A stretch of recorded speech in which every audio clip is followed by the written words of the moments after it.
आज हम एक छोटी सी कहानी से जानेंगे कि एक बुरी लत, एक बुरी आदत जीवन में कष्टों को निमंत्रण देने के लिए काफ़ी है। दैवीय संयोग न मिले तो जीवन नर्क बन जाता है। कभी कभी हमारे अपने जो स्वर्ग में बैठकर भी अपना अपनापन नहीं भूलते, ऐसे लोग लाखों में एक होते हैं, जैसे कि इस सच्ची कहानी में हम देखेंगे।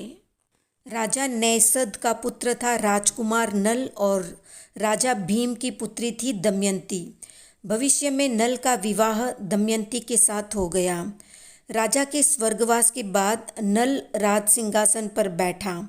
वैसे तो उसमें राजा के सारे गुण थे, पर एक बुरी लत थी, जुआ खेलना। उसने अपने छोटे भाई कुबर के साथ जुआ खेला और युधिष्ठिर की भांति जुए में सब कुछ हार गया। जब वन प्रस्थान की बात आई तो दमयंती ने कहा, मैं भी साथ चलूंगी, पर नल वन के कष्टमय जीवन से दमयंती को दूर रखना चाहता था, पर वो अपनी जिद पर अड़ी रही और नल के साथ चल दी। कुछ भी कष्ट विपदा आने पर नल दमयंती को परेशान देख बहुत दुखी होता। एक दिन नल ने रात्रि में एक पत्र लिखा और उसे दमयंती के पास रखकर कहीं दूर निकल गया। उठने के बाद दमयंती विलाप करने लगी, नल को यहाँ वहाँ ढूंढने लगी।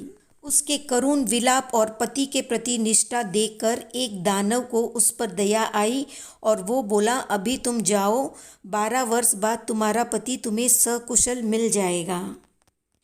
ये सुनकर दमयंती अपने पिता के पास चली गई। उधर नल वन में आगे से आगे चला जा रहा था।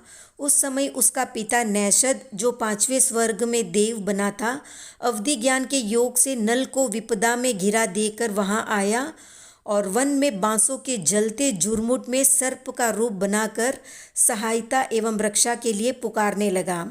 उसकी वो करुण पुकार सुनकर नल उसे बचाने गया और बचा भी दिया, परंतु सर्प ने अग्नि से बाहर निकलते ही नल को डंक मारा, जिसके परिणाम स्वरूप नल कुबड़ा हो गया। अपने को कुबड़ा बना देखकर नल ने आश्चर्य से कहा, शाबाश सर्पराज, आपने उपकार का अच्छा प्रतिफल दिया। मैंने तो तुम्हें बचाया और तुमने मुझे कुबड़ा ही बना दिया। नल की बात सुनकर सांप अपने वास्तविक स्वरूप में आया और बोला, मैंने ये सब तुम्हारी भलाई के लिए किया है। इस रूप में तुम अपने आप को सुरक्षित रख सकोगे। शत्रु तुम्हारा कुछ भी बिगाड़ नहीं पाएंगे। 12 वर्ष के बाद तुम अयोध्या के राजा फिर से बन जाओगे और दमयंती भी तुम्हें मिल जाएगी। अब ये श्रीफल और ये एक पेटी अपने पास रख लो। तुम अपने आप को जब भी मूल रूप में लाना चाहो तो इस श्रीफल को तोड़ देना, इसमें से जो वस्त्र निकलते हैं उसे पहन लेना और इस पेटी के अंदर एक हार रखा हुआ है। इस हार को पहनते ही तुम अपने मूल रूप में वापस आ जाओगे। नल ने पिता की दी हुई दोनों वस्तुएं अपने पास रखी और आगे चल दिया। किसी नगर में पहुंचा और वहां गजदमनी विद्या के योग से एक मदोन्मत्त हाथी को वश में किया। इसलिए वहां के महाराज दधिपर्ण ने नल को बहुत सम्मान दिया और अपने पास प्रतिष्ठित पद पर रख लिया। उस कुबड़े ने अपने आप को नल का रसोइया बताया और ये भी कहा कि मैं नल के यहाँ रहने से सूर्यपाक रसवती बनाना भी जानता हूँ। उधर महाराज भीम ने नल राजा की खोज करने के लिए अनेक प्रयत्न किए। खोज करने पर पता चला कि महाराज दधिपर्ण के पास नल का एक रसोइया काम कर रहा है और वो कुबड़ा है और अपने आप को सूर्यपाक रसवती का ज्ञाता भी बताता है।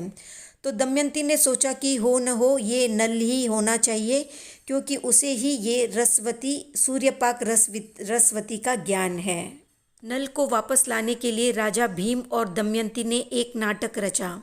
उन्होंने एक पत्र लिखा और राजा को दमयंती के स्वयंवर में आने का आमंत्रण दिया। राज कर्मचारियों ने जब राजा की सभा में दमयंती के स्वयंवर का पत्र पढ़ा तो कुबड़े रूप में बैठे नल इस बात को हजम नहीं कर पाया और वो गुस्से में वहाँ से निकला और दमयंती को लेने भीम के यहाँ गया।